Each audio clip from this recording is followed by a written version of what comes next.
Bueno, los ángeles guardianes. Durante las primeras épocas y periodos, las grandes jerarquías creadoras habían trabajado sobre la humanidad mientras ésta evolucionaba inconscientemente. Había habido solo una conciencia común a todos los seres humanos, un espíritu grupo para toda la humanidad, por así decirlo. En la época lemúrica se dio un nuevo paso. Los cuerpos habían sido formados definidamente, pero debían tener sangre caliente y roja antes de poder ser animados y convertirse en morada de espíritus internos. Ningún proceso es súbito en la naturaleza. Tendríamos una idea errónea si imagináramos que al soplar aire en las narices pudiera introducir un alma en una imagen de arcilla y galvanizarla a la vida, convirtiéndola en un ser sensible y pensante. El espíritu individual era muy débil e impotente y completamente inadecuado para guiar a su vehículo denso. A ese respecto, aún no es muy fuerte. Para cualquier observador calificado, es evidente que el cuerpo de deseos rige la personalidad más que el espíritu, aún en nuestra actual etapa de adelanto. Más a mediados de la época lemúrica, cuando la personalidad inferior, el triple cuerpo, iba a ser dotado con la luz del ego, este, dejado a sí mismo, hubiera sido completamente impotente para guiar a su instrumento.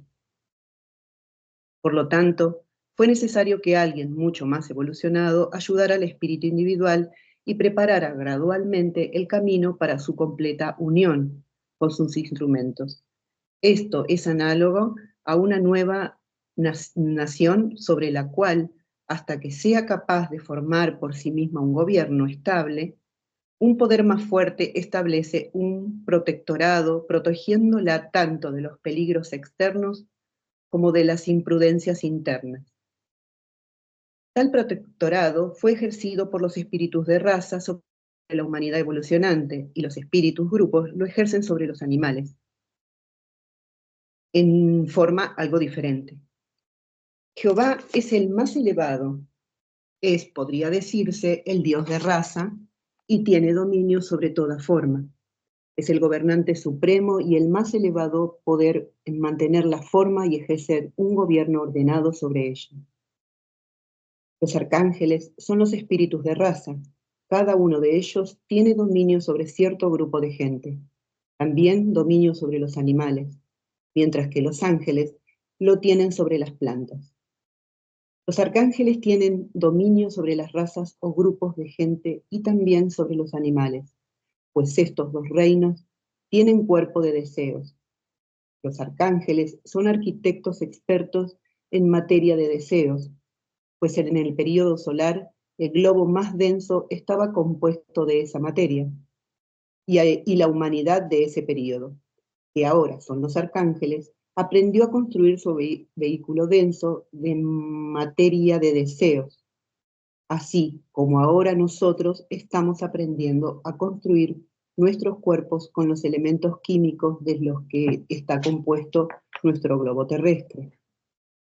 Así puede comprenderse sin esfuerzo que los arcángeles están especialmente calificados para ayudar a las posteriores oleadas de vida, a través de las etapas en que deben aprender a construir y controlar el cuerpo de deseos. Por motivos análogos, los ángeles trabajan sobre los cuerpos vitales de los hombres, animales y plantas. Los cuerpos más densos están compuestos de éter, como lo estaba el globo D en el período lunar, cuando ellos eran humanos. Jehová y sus arcángeles, por lo tanto, tienen una relación con las razas similar a la del espíritu grupo con los animales. Cuando los miembros individuales de una raza han desarrollado total autocontrol y gobierno, son emancipados a la influencia de los espíritus de raza y seres afines. Como hemos visto, el punto de influencia del espíritu grupo, así como de cualquier ego en el cuerpo denso, está en la sangre. El texto masorético muestra que el escritor del Levítico poseía este conocimiento. En el versículo 14 del capítulo 17, Se prohíbe a los judíos ingerir sangre, porque el alma de toda carne está en la sangre. Y en el versículo 11 del mismo capítulo encontramos estas palabras: pues el alma de la carne está en la sangre en sí medía por el alma. Lo que demuestra que esto se aplica tanto al hombre como a la bestia, pues la palabra hebrea usada allí, neshamah, y significa alma, y no vida, como es traducida en la versión del Rey Jaime. El ego trabaja directamente a través de la sangre. Los espíritus de raza guían a las razas trabajando en la sangre, tal como espíritu grupo guía a los animales de su especie a través de la sangre. Así también controla el ego a su propio vehículo, pero con una diferencia. El ego actúa mediante el calor de la sangre, mientras que el espíritu de raza, es decir, de tribu o familia, trabaja mediante el aire, a medida que éste ingresa a los pulmones. Por eso Jehová o sus mensajeros soplaron dentro de las narices del hombre, asegurando así la admisión del espíritu de raza, los espíritus de comunidad, etc. Las diferentes clases de espíritu de raza guiaron a los pueblos hacia variados climas y a diferentes partes de la tierra. Para el clarividente entrenado, un espíritu tribal aparece como una nube que envuelve e impregna toda la atmósfera del país, habitado por el pueblo que está bajo su dominio. Así se producen los diferentes pueblos y naciones. San Pablo habló del príncipe del poder del aire, de principados y poderes, etc., demostrando que sabía sobre los espíritus de raza, pero ahora no se hace ni siquiera el intento de entender a qué se refería, si bien su influencia se siente con fuerza. El patriotismo es uno de los sentimientos emanados y promovidos por ellos. Hoy no tiene tanto poder sobre la gente como antes. Hay algunos que están siendo liberados del espíritu de raza y pueden decir con Tomás Paine: el mundo es mi patria. Existen quienes pueden abandonar a su padre y a su madre y consideran a todos los hombres como hermanos. Ellos están siendo liberados del espíritu de familia o espíritu de clan, que es diferente del espíritu de raza, una entidad etérica. Otros, que están muy sujetos en las redes del espíritu de raza o de familia, sufrirán la más profunda depresión si abandonan su hogar o su patria y respiran el aire de otro espíritu de raza o de familia. En el tiempo Bueno, en el que sí. Vemos como el exilio era considerado, por ejemplo, entre los griegos, el ser apartado de la nación a la que se pertenecía, era considerado la siguiente pena después de la pena de muerte, por el estrecho vínculo que hay entre el individuo, sus vehículos superiores, con el espíritu de raza que lo ha venido guiando, aunque seamos inconscientes de eso. Pero estamos en un proceso de independencia del espíritu de raza. Hay gente que se afirma mucho en el patriotismo, en el nacionalismo, y quiere reforzar inconscientemente este vínculo. Hay otros que son más internacionalistas, pero lo que quieren hacer es disolver el vínculo con el espíritu de raza, pero pasar a ser ellos los que dirigen la conducta de los seres humanos por medio de leyes, normas, etc. Todo esto se contrarresta con el desarrollo de la individualidad. Y ahí tenemos uno de los verdaderos padres de la nación norteamericana, en donde se está gestando fundamentalmente la sexta raza a la que vamos a confluir todos, no solamente allí, pero especialmente allí. Thomas Paine, que dijo: el mundo es mi patria, mi mente es mi templo, y hacer el bien es mi religión. Y no solamente que lo dijo, sino que también vivió de acuerdo a esos principios. Es un ejemplo de alguien que está más individualizado que la gente corriente. Y así como tuvo que luchar en determinado momento contra abusos de gente del Imperio Británico, en otro momento tuvo que luchar en contra de abusos de los que en determinado momento habían defendido, porque no se afiliaba de forma irracional o emocional a ninguna postura, a ninguna organización, sino que procesaba individualmente qué era lo justo en cada circunstancia y eso era lo que defendía. Aunque bueno, en su tiempo él tomó las armas para hacer esa defensa, que es algo que vamos a tener que llegar a poder dejar de lado nuestro proceso evolutivo, sí es un muy buen ejemplo de lo que significa el proceso de individualización, que no tiene nada que ver con volverse egoísta, sino que significa que es el propio espíritu el que considera, analiza y toma las decisiones, resuelve sobre qué es lo que uno entiende que es justo y correcto. Vemos también que como los espíritus de raza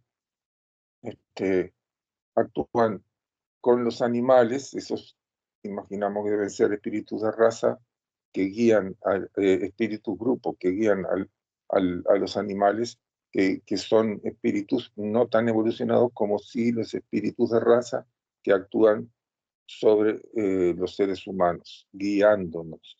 Entonces, evidentemente que hemos necesitado una determinada guía, y aunque en la Biblia encontramos que por la acción de estos espíritus de raza es que se producen algunas guerras, tenemos que darnos cuenta que no es por causa de ello, no es por causa de los espíritus de raza, sino que es por causa de que los seres humanos, en el ejercicio de nuestro libre albedrío, vamos produciendo desequilibrios a los que nos vamos habituando y vamos considerando como normal, habitual, conductas que son contrarias a nuestra propia evolución, contrarias al propósito que tiene Dios para nuestra humanidad.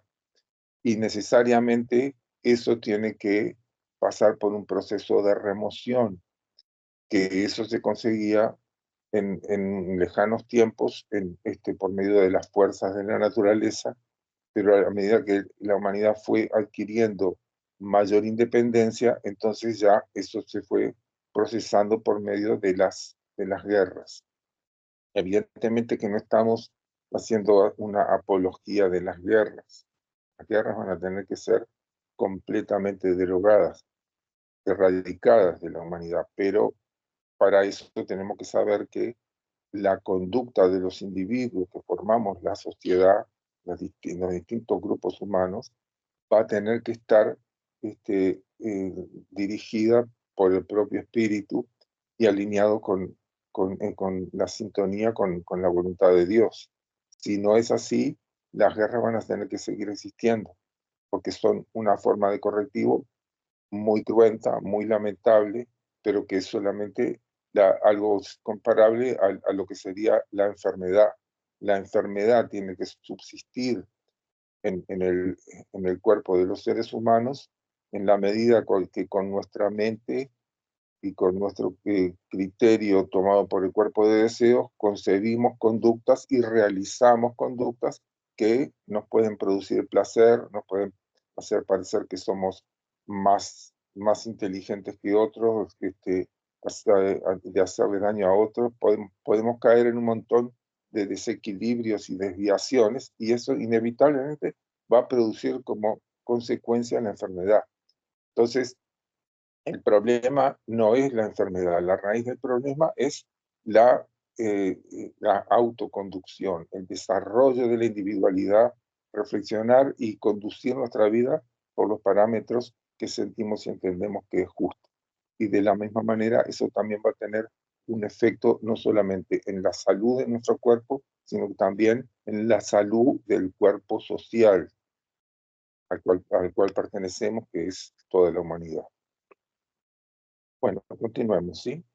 Correcto, sí.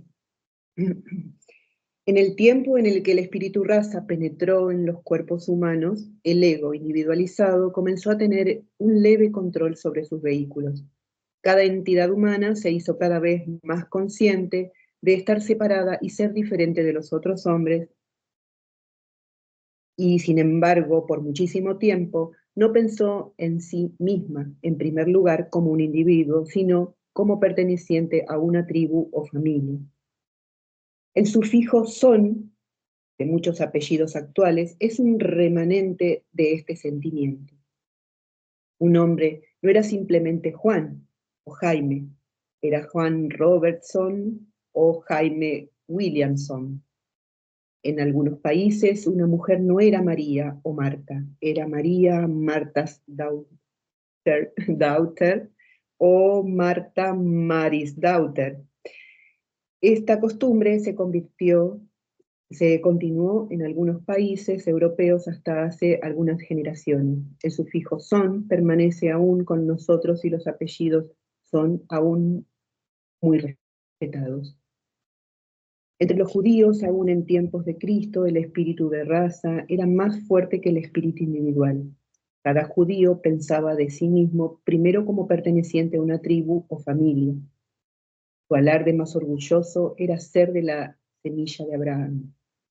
Todo esto fue el trabajo del espíritu de raza. Antes del advenimiento de Jehová, cuando la tierra aún formaba parte del sol, había un espíritu grupo común, formado por todas las jerarquías creadoras, el cual controlaba toda la familia humana. Pero la intención era que cada cuerpo fuera el templo e instrumento dócil de un espíritu interno, y eso significó una división infinita de regencia. Jehová vino con sus ángeles y arcángeles e hizo la primera gran división de razas, dando a cada grupo la influencia guía de un espíritu de raza, un arcángel.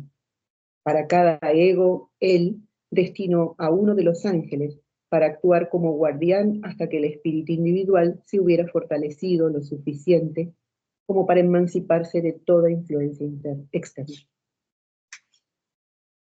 Bueno, la mezcla de sangres en el matrimonio.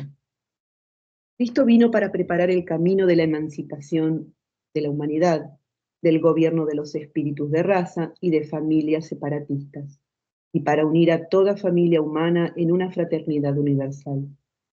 Él enseñó que la primera simiente de Abraham se refería solo a los cuerpos, y llamó la atención al hecho de que antes de Abraham viviera el yo, el ego, ya existía.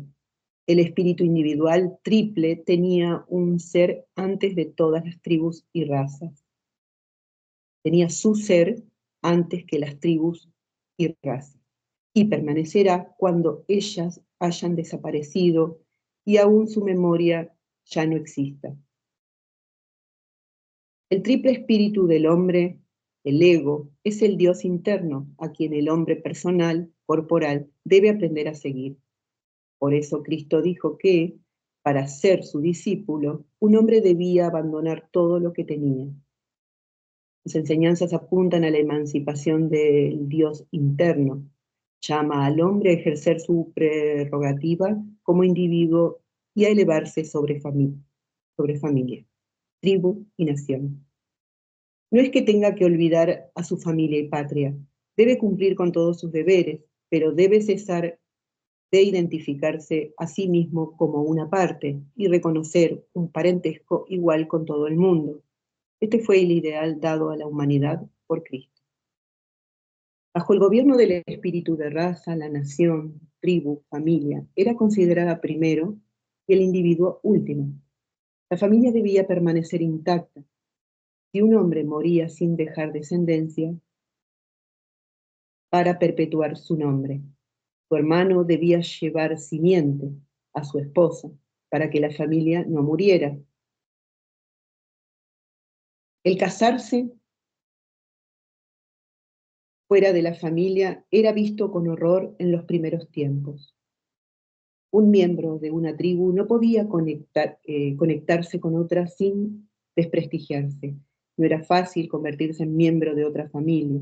No solo entre los judíos y otras naciones antiguas se insistía en la integridad de la familia, sino también en tiempos más modernos, como se mencionó previamente, los escoceses aún en tiempos comparativamente recientes se aferraban tenazmente a su clan, y los antiguos vikingos escandinavos no aceptaban a nadie en sus familias sin haber previamente mezclado su sangre con él, pues los efectos espirituales de la hemólisis que la ciencia materialista desconoce eran conocidos desde antaño.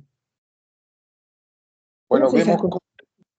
aquí tenemos algo que en su tiempo, está relatando Max Heindel, tenía un propósito, era imprescindible porque la guía del espíritu raza tenía que seguirse ejerciendo en ese estado infantil de la humanidad. Cada grupo humano tenía su espíritu de raza. Y por medio de la mezcla con otras tribus o con otras naciones, se debilita la guía del espíritu de raza. Y eso hace que si no se está en las condiciones de madurez suficientes, se pueden cometer errores que son mucho más perjudiciales.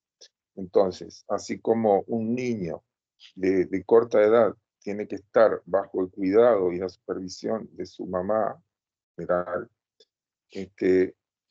Y cuando el niño ya va adquiriendo determinados signos de madurez, se tiene que ir empezando a tomar conductas un poco más individuales hasta que se vuelve adulto y entonces de esa forma puede manejarse por sí mismo. De la misma manera sucedía con la humanidad en ese estado infantil. En ese tiempo no era bueno para los individuos de la humanidad, que todavía no estaban tan individualizados como ahora, mezclarse con otras tribus. Y por eso es que se establecieron estas condiciones firmemente por medio de los espíritus de raza. Y nos sigue diciendo Mike Heindel, todas estas costumbres fueron el resultado de la obra de los espíritus de raza y de tribu sobre la sangre común. El admitir como un miembro a aquel en quien no corriera dicha sangre común habría causado confusión de casta, esto entre comillas. Cuanto más cercano era el parentesco entre los progenitores, mayor era el poder del espíritu de raza y más fuertes los lazos que ataban al individuo a la tribu, pues la fuerza del hombre estaba en su sangre. La memoria está íntimamente conectada con la sangre, que es la más elevada expresión del cuerpo vital.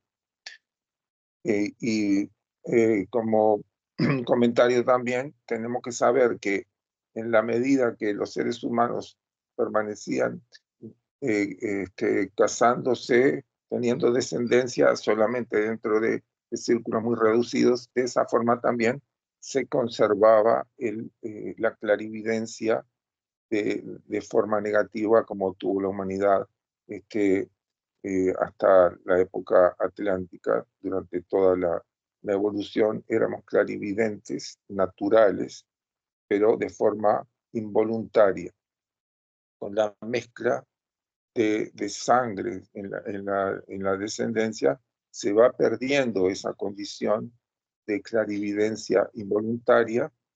Eso tiene como consecuencia que dejamos de percibir en otras dimensiones a nuestros guías y aunque nos duele, nos ha dolido en nuestro proceso, tuvimos que enfocar nuestra atención en resolver los asuntos de nuestra vida en el mundo físico, no estar esperando que lo resolvieran nuestros guías.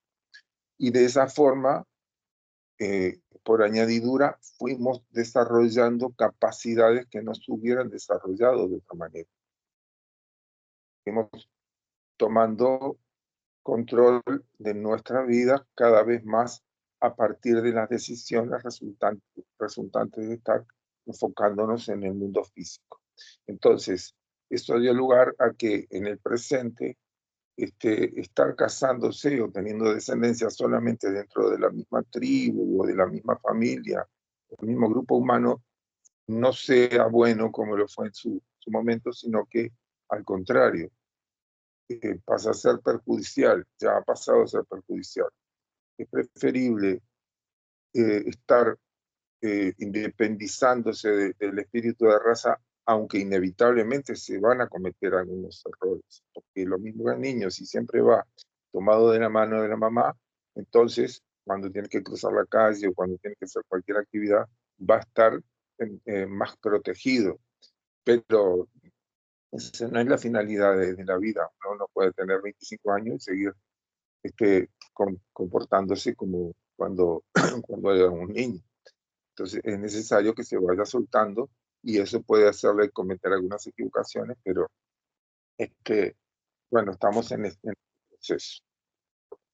Bueno, ¿quieres leer un poquito más, Silvia? Sí, sí. El cerebro y el sistema nervioso son las más elevadas expresiones del cuerpo de deseos. Ellos evocan escenas del mundo exterior, pero creando imágenes mentales, es decir, imaginando.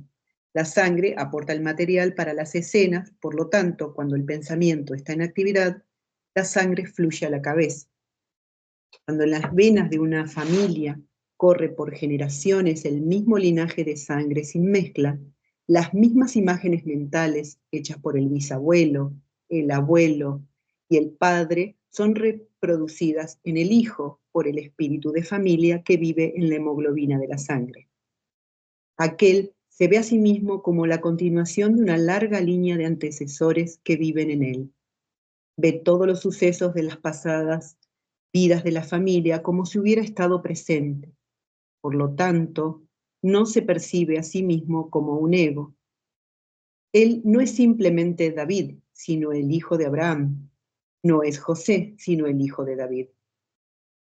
Mediante esta sangre común se dice que los hombres vivían por muchas generaciones, pues a través de la sangre sus descendientes tenían acceso a la memoria de la naturaleza, en la cual preservaban los registros de las vidas de sus antecesores. Por eso, que en el 5º capítulo del Génesis se expresa que los patriarcas vivieron por centurias. Adán, Matusalén y los otros patriarcas no alcanzaron personalmente tanta edad, sino que vivieron en la conciencia de sus descendientes, quienes veían las vidas de sus antecesores como si ellos mismos las hubieran vivido.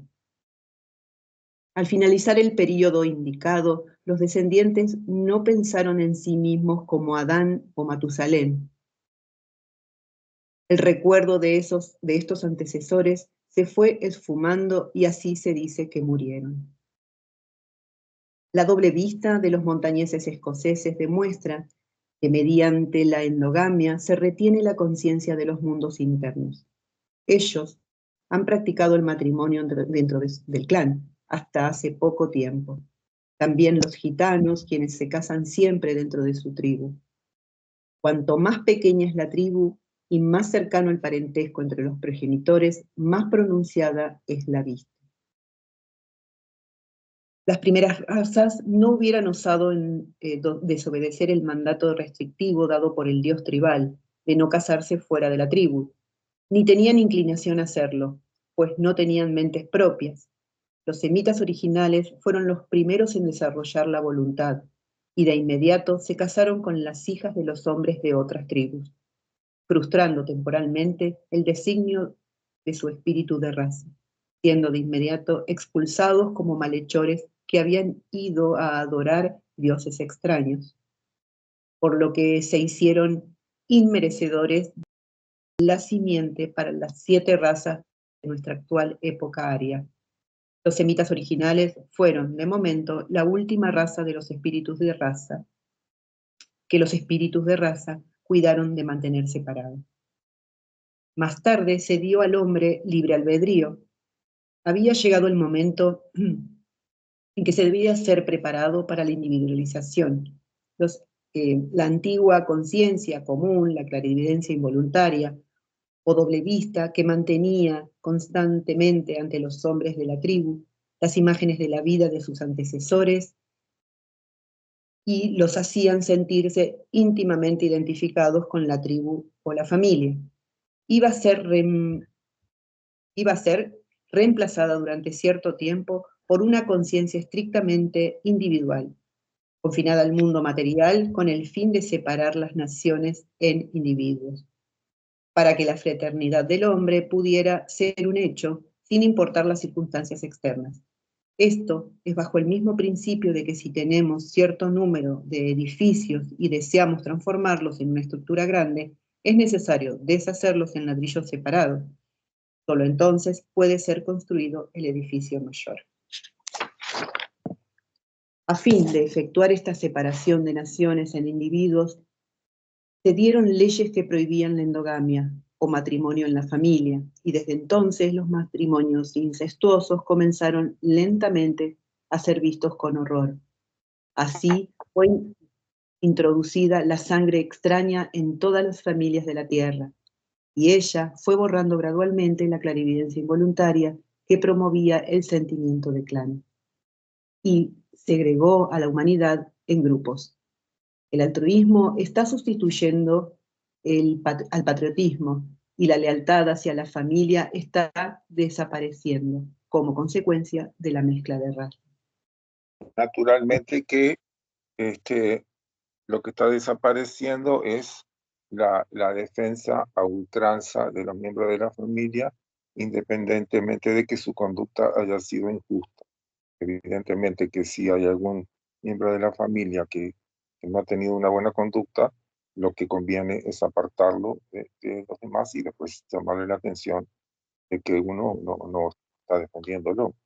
Entonces, de esa forma uno va desarrollando el criterio de defender lo justo por encima de la defensa ciega de la familia, y va fortaleciendo su condición de individualizarse. Todo este proceso que nos cuenta Mike Heindel es un proceso de realización espiritual que, como vemos, se va dando lentamente, pero en el que estamos todos involucrados.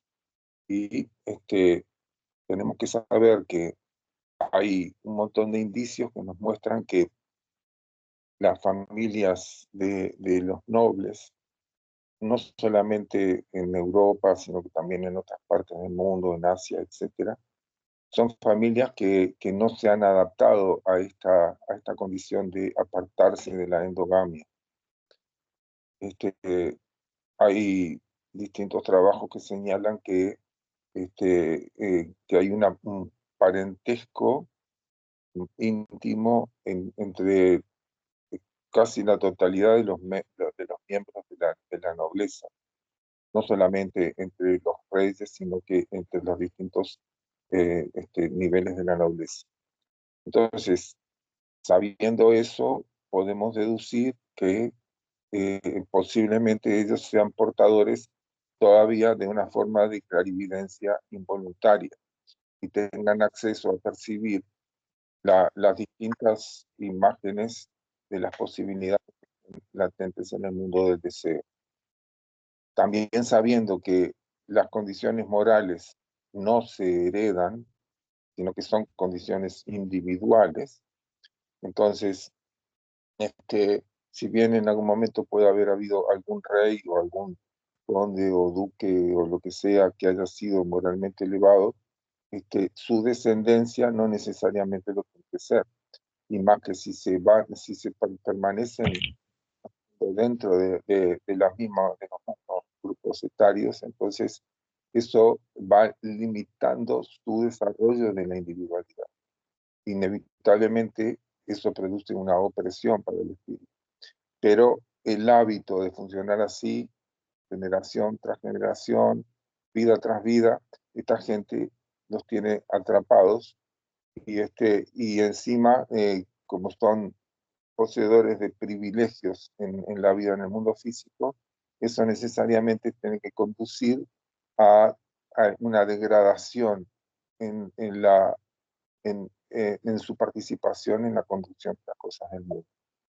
Entonces, las cosas del mundo se van viendo degradadas y la gente que se ha ido independizando de los espíritus de raza, que ya no tiene esa clarividencia negativa, puede tener más fuertes convicciones espirituales y darse cuenta de que acá en el mundo las cosas están pasando cosas que son negativas y que son inadmisibles, y que de alguna forma tenemos que encontrar la forma de mantener pensamientos lúcidos y de bien, de concebir qué es lo correcto y tratar de transmitírselo a otros y ser valientes en eso, no ofensivos, no agredir a nadie, pero si es necesario mantener una firmeza en estas convicciones para estar participando en abrir el camino de lo que en algún momento se tiene que llegar a establecer.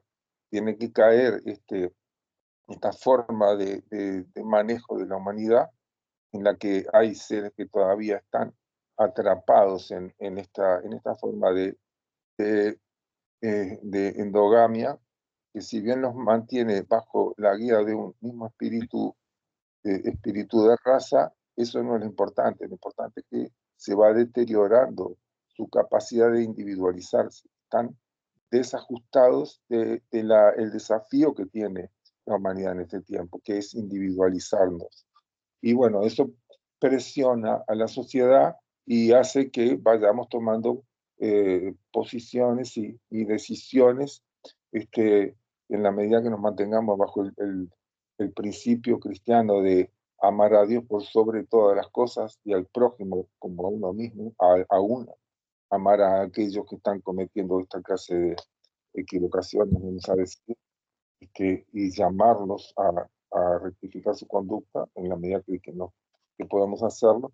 Entonces vamos a estar participando en abrir este camino que nos conduce a la fraternidad universal que se va a plasmar en la sexta época, la Nueva Galilea, que cada vez está más cerca, pero no tenemos que pensar en tiempos, tenemos que pensar en hacer lo que nos corresponde en este tiempo cada uno de nosotros. Bueno, creo que por hoy podemos dejarlo acá. Hay bastante para pensar. Sí, ha estado muy interesante esto. Sí, y coincidió, ¿no? En la lectura de un libro con el otro. Exacto, sí, De acuerdo. exacto. Muy bien. ¿Qué pasa? Muy bien.